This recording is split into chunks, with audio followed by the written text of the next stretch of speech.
Assalamualaikum warahmatullahi wabarakatuh. Bertemu dengan saya, Widya Stuti, dosen Departemen Ilmu Ekonomi, Fakultas Ekonomi dan Manajemen IPB. Kali ini saya akan menyampaikan bab 2 dari mata kuliah Ekonomi Dasar mengenai teori pilihan konsumen. Materi atau garis besar dari perkuliahan ini akan saya coba sampaikan melalui slide berikut. Ya, jadi garis besar perkuliahan hari ini adalah kita akan coba untuk menemukan berbagai jawaban mengenai pertanyaan-pertanyaan berikut ini. Yang pertama, bagaimana garis anggaran atau budget constraint mewakili pilihan yang dapat dibeli oleh seorang konsumen? Kedua, bagaimana kurva indifferent mewakili preferensi konsumen? Ketiga, apa yang menentukan keputusan dari seorang konsumen membagi sumber dayanya antara dua barang? Sebagai pendahuluan, saya akan mencoba untuk menyampaikan bahwa pelaku ekonomi akan selalu menghadapi pengorbanan atau trade-off. Ya. Berbagai trade-off yang dihadapi oleh pelaku ekonomi diantaranya adalah bahwa misalnya membeli lebih banyak satu barang dan menyisakan lebih sedikit pendapatan untuk membeli barang lain. Trade-off lainnya seperti misalnya dia bekerja lebih banyak, yang berarti lebih banyak pendapatan dan juga lebih banyak konsumsi, namun hanya sedikit memiliki waktu luang. Ketiga, mengurangi penghematan, yang mana memungkinkan lebih banyak konsumsi hari ini, jadi mengurangi penghematan, ya, tetapi mengurangi konsumsi di masa yang akan datang. Terakhir, ini mungkin yang teman-teman mahasiswa hadapi, bahwa memilih kuliah di perguruan tinggi, yaitu IPB, ya, dibandingkan untuk bekerja. Nah, bab ini akan coba membahas bagaimana konsumen membuat pilihan-pilihan tersebut. Nah, sebelum saya masuk ke dalam slide garis anggaran atau budget constraint, saya akan mencoba untuk menyampaikan bahwa setiap konsumen berusaha untuk mengalokasikan pendapatan yang terbatas ya, untuk membeli berbagai macam komoditi yang tersedia sedemikian rupa, ya, sehingga tingkat kepuasan yang akan dia terima nanti maksimum. Nah, kendala pendapatan ini dapat digambarkan pada bidang yang sama. Karena itu nanti teman-teman mahasiswa akan mengenal apa yang disebut dengan kurva indifferent. Nah, kendala pendapatannya yang tadi sudah saya sampaikan sebelumnya, itulah yang disebut dengan garis anggaran atau budget line. Jadi, garis anggaran di sini adalah batasan bandel konsumsi yang mampu dibeli konsumen. Sebagai contoh, konsumen namanya Andi. Dia akan membagi penghasilannya, ya, ini diasumsikan bahwa kebutuhannya hanya untuk membeli makanan dan minuman. Bandel konsumsinya di sini, ya, misalnya 40 makanan dan 300 minuman, ya, tertentu, yaitu makanan dan minuman. Sebagai ilustrasi akan saya coba sampaikan bahwa misalkan Andi memiliki pendapatan sebesar 1,2 juta rupiah. Sedangkan harga satu makanan yang akan dia beli disimbolkan dengan PF, ya. Satu makanan harganya adalah 4.000, sedangkan satu minuman, harga dari satu minuman atau di sini PD adalah 1.000. Berapa pertanyaan mungkin bisa dijawab oleh teman-teman mahasiswa. Yang pertama, jika Andi menghabiskan semua penghasilannya untuk makanan, berapa banyak makanan yang dia beli? Kedua, jika Andi menghabiskan semua penghasilannya untuk minuman, berapa banyak minuman yang dia beli? Ketiga, jika Andi membeli 100 makanan, maka berapa minuman yang bisa Andi beli? Nah, dari berbagai informasi tersebut di atas, maka teman-teman mahasiswa dapat membuat plot, ya, setiap bundle dari bagian A dan C tadi pada grafik yang mengukur makanan di sumbu horizontalnya dan minuman di sumbu vertikalnya. teman-teman mahasiswa dapat menghubungkan titik-titik tersebut sehingga akan membentuk apa yang disebut dengan garis anggaran atau budget constraint. Nah, informasi-informasi atau pertanyaan yang tadi saya sampaikan pada slide sebelumnya itu terjawab pada slide ini. Yang pertama bahwa dengan pendapatan 1,2 juta rupiah dan harga dari makanan adalah 4.000, maka Andi bisa membeli 300 makanan. Sedangkan apabila dia membeli minuman dengan harga 1.000 gitu ya, setiap minuman, maka Andi dapat memperoleh 1.200 minuman apabila seluruh pendapatannya dialokasikan untuk membeli minuman. Ya. Apabila tadi pertanyaan yang kedua adalah jika membeli 100 makanan, ya, jika membeli 100 makanan, ya, maka pendapatan yang dialokasikan untuk membeli makanan adalah 400.000. Ya, sedangkan sisanya 800.000. Ya, dengan harga satu minuman adalah 1.000, maka dia dapat membeli 800 minuman. Nah, garis anggaran Andi tadi pertanyaan yang D, ya, yang menunjukkan bandel barang yang dapat dia konsumsi atau dia beli ditunjukkan pada slide atau kurva berikut ini.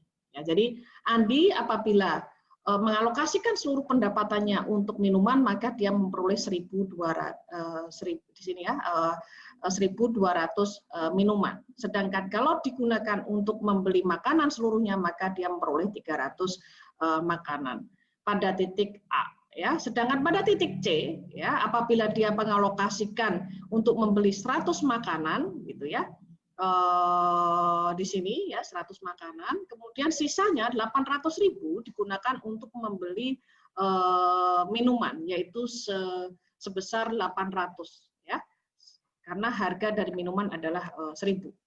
Nah, di sini kita akan coba untuk melihat perubahan dari jumlah minuman yang dikonsumsi oleh Andi dan juga makanan, kuantitas dari makanan.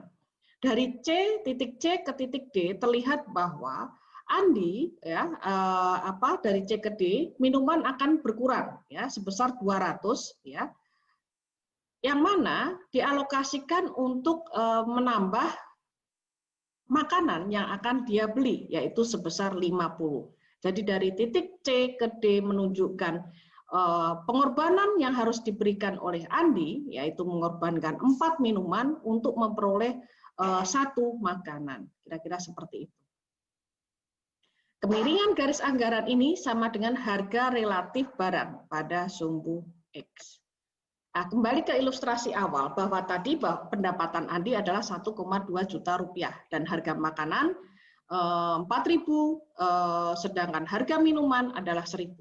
Apa yang terjadi apabila garis anggaran Andi di sini ada perubahan ya? Pendapatan mengalami penurunan yaitu dari 1,2 juta rupiah menjadi 800.000 rupiah. Sedangkan harga minuman dari 1.000 rupiah naik menjadi 2.000 rupiah per minuman. Kita akan lihat bahwa pada pertanyaan yang pertama bagian A, sekarang Andi ya dapat membeli berapa makanan dan berapa minuman dengan perubahan pendapatan dari 1,2 juta rupiah menjadi 800 rupiah. Maka dengan 800.000 rupiah ya dibagi dengan harga makanan ya 4.000, maka Andi memperoleh atau bisa membeli 200 makanan. Atau apabila digunakan untuk membeli minuman, maka Andi bisa membeli 800 minuman atau mungkin bisa berbagi kombinasi di antaranya. Ya, jadi terlihat bahwa ketika pendapatan mengalami penurunan akan terjadi penurunan menggeser garis anggaran ke bawah. Ya. Jadi kalau ada penurunan pendapatan menggeser garis anggaran ke bawah. Demikian sebaliknya apabila terjadi peningkatan pendapatan maka akan menggeser garis anggaran ke atas. Bagaimana kalau harga dari minuman mengalami kenaikan tadi ya dari 1.000 menjadi 2.000 per minuman. Andi masih bisa membeli 300 makanan. Tapi sekarang ya dengan perubahan pendapatan tadi, maka Andi di sini bisa membeli minuman hanya sebesar 600 minuman. Ya, jadi ini salah ya, jadi 800 ini dengan harga yang tadi ya 1,2 juta rupiah, tetapi minumannya yang mengalami kenaikan harganya, maka dengan 1,2 juta rupiah dibagi dengan 2.000 harga minuman yang meningkat, maka jumlah minuman yang diperoleh Andi mengalami penurunan. Kalau tadi kan Andi bisa memperoleh 1.200 minuman ya dengan uang atau pendapatan 1,2 juta rupiah, tetapi dengan kenaikan harga menjadi 2.000 maka Andi hanya memperoleh 600 minuman. Kenaikan harga salah satu barang di sini akan memutar ya, akan memutar atau pivot garis anggaran ke dalam. Sebaliknya apabila terjadi penurunan harga dari barang, maka akan memutar atau pivot garis anggaran keluar, kira-kira seperti itu ya. Nah, kita akan lanjutkan mengenai preferensi ya, apa yang diinginkan oleh konsumen. Kurva indiferen di sini menunjukkan bandel konsumsi yang memberikan tingkat kepuasan yang sama kepada konsumen, dan itu ditunjukkan oleh kurva indiferen Andi I1 ya, I1 itu kurva indiferen Andi, yang mana di situ terdapat titik A dan titik B. Titik A dan B itu adalah titik di mana memberikan kepuasan yang sama kepada si Andi, kombinasinya antara minuman dan makanan ya, kira-kira seperti itu. Jadi titik A maupun B pada kurva indiferen 1 itu menunjukkan kepuasan yang sama atau Andi indiferen ya di antara semua titik, baik itu titik A maupun titik B dan titik lainnya yang berada pada kurva indiferen 1. Nah, selanjutnya saya akan mencoba untuk menjelaskan karakteristik dari kurva indiferen. Ada 4 karakteristik kurva indiferen. Yang pertama bahwa kurva indiferen miring ke bawah ya. Jadi di sini menunjukkan bahwa jika jumlah makanan itu berkurang, maka jumlah minuman harus ditingkatkan untuk membuat Andi memiliki kepuasan yang sama, kira-kira seperti itu ya. Jadi dari titik B ke titik A berarti di situ Andi harus mengorbankan jumlah minuman gitu ya, sejumlah minuman untuk memperoleh makanan kalau bergerak dari titik B ke titik A. Kedua, kurva indiferen yang lebih tinggi lebih disukai daripada yang lebih rendah, kira-kira seperti itu. Nah, di sini terlihat bahwa terdapat 3 kurva indiferen, yaitu I0, I1, dan I2. Maka kita bisa katakan bahwa kurva indiferen atau titik C yang berada pada kurva indiferen 2 menunjukkan tingkat kepuasan yang lebih tinggi gitu ya, tingkat kepuasan yang lebih tinggi dibandingkan titik A maupun D ya, A pada titik indiferen 1 pada kurva indiferen 1 dan D pada kurva indiferen 0, kira-kira seperti itu ya. Kemudian yang ketiga, kurva indiferen tidak boleh berpotongan ya. Tidak boleh berpotongan. Artinya bahwa di sini kita lihat bahwa kombinasi pada titik B ya, pada titik B itu sama dengan kombinasi di titik A karena dia berada di dalam kurva indiferen I1 ya. Kemudian kombinasi di titik C ya, itu sama dengan kombinasi di titik A yang karena dia berada pada kurva indiferen I4 gitu ya. Memberikan kepuasan yang sama di sini B dan A ya. Jadi kombinasi di titik B dengan kombinasi di titik A itu sama karena berada pada kurva indiferen I1, sedangkan pada I4 kombinasi di titik C itu sama dengan kombinasi di titik A ya, kombinasi di titik A karena berada pada kurva kepuasan yang sama, kira-kira seperti itu, yaitu di titik I4. Nah, I4. Nah, sesuai prinsip transitif ya, bahwa kepuasan di titik B itu sama dengan kepuasan di titik C ya, sesuai dengan transitif. Namun di sini hal tersebut tidak mungkin karena berada di dalam kurva indiferen yang berbeda. Oleh karena itu, kurva indiferen tidak dapat berpotongan karena akan melanggar prinsip transitivitas. Ya. Masih ingat apa itu transitivitas? Bahwa apabila A lebih disukai daripada B, ya, kemudian B lebih disukai daripada C, maka A harusnya pasti lebih disukai daripada C. Nah, dan itu tidak bisa ditemukan di dalam apa itu namanya kurva indiferen apabila dia berpotongan. Prinsip tersebut tidak bisa ditemukan. Ya. Kemudian yang keempat, kurva indiferen itu cembung atau konveks terhadap titik origin. Artinya apa? Bahwa di sini Andi ketika dia memiliki lebih banyak minuman, maka dia bersedia mengorbankan lebih banyak minuman untuk mendapatkan makanan. Ya. Sebaliknya, apabila dia memiliki sedikit minuman, maka dia akan semakin sedikit juga mengorbankan minuman untuk memperoleh makanan, dan itu ditunjukkan oleh titik A dan B. Ketika dia memiliki banyak minuman, maka dia bersedia mengorbankan 6 minuman untuk memperoleh 1 makanan. Sebaliknya, ketika dia memiliki lebih sedikit minuman, maka dia hanya bersedia mengorbankan 2 minuman untuk memperoleh 1 makanan. Nah, selanjutnya kita akan membahas mengenai marginal rate of substitution. Ya. Apa itu? Yaitu tingkat kesediaan konsumen menukar satu barang dengan barang lainnya. Ya. Jadi tadi kesediaan Andi untuk menukarkan berapa banyak yang dikorbankan, ya, minuman, berapa banyak minuman yang dikorbankan untuk memperoleh makanan. Ya. Jadi nilai MRS ini akan turun seiring bergerak ke bawah sepanjang kurva indiferen. Jadi kalau di titik A, maka Andi bersedia mengorbankan 6 minuman untuk memperoleh 1 makanan. Sebaliknya ketika di titik B, ya, MRS-nya di sini adalah dia bersedia menukarkan 2 minuman, ya, untuk memperoleh 1 makanan. Ya. Ini ada beberapa MRS dengan kasus ekstrim. Ya. Yang pertama adalah substitusi sempurna, di mana 2 barang dengan kurva indiferen garis lurus. Ya. Jadi di sini MRS-nya konstan. Sebagai contoh di sini adalah apa itu namanya uang koin yang ada di Amerika Serikat. Seorang konsumen dia akan bersedia menukarkan, ya, 2 nikel dengan 1 dim gitu ya. Jadi sama, ini adalah uang koin yang ada di Amerika Serikat. Substitusi, saling menggantikan. Sedangkan komplementer sempurna di sini 2 barang dengan kurva indiferen sudut siku-siku.